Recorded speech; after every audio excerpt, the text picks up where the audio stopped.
Nabisto ng Justice Department ang paggamit umano ng mga peking kumpanya para makakuha ng Philippine visa ang ilang Chinese. Kaya irerekomenda nito sa Pangulo na kumuha ng kumpanyang susuri sa mga visa application. Nakatutok si Salima Refran.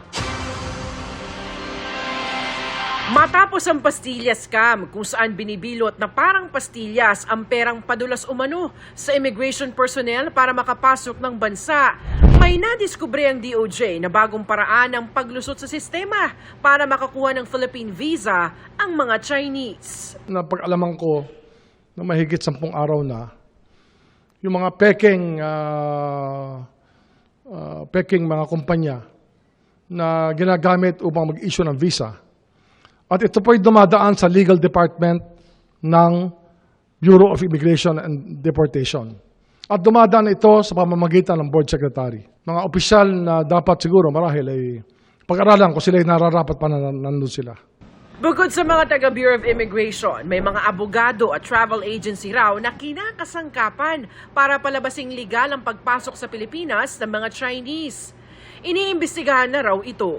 Bakit nakakapasok sa atin yung ibang mga Chino na para namang hindi totoo yung mga kanilang sinasabit sa mga embassy natin na informasyon. Diyan, yan ang problema natin sa ating visa issuing system.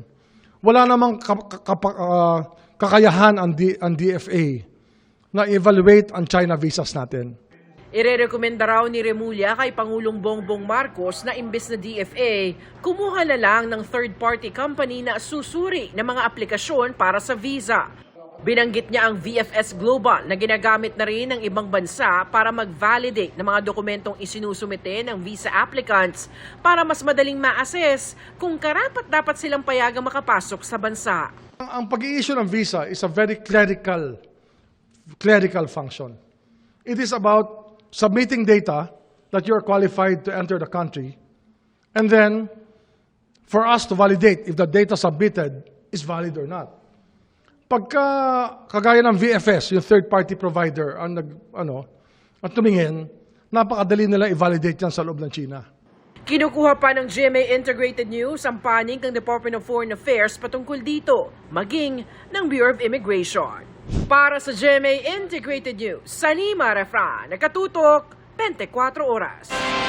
Mga kapuso, kasama nyo kami 24 oras. Mag-subscribe sa GMA Integrated News sa YouTube. Sa mga kapuso abroad, bisitahin ang GMA Pinoy TV at www.gmanews.tv.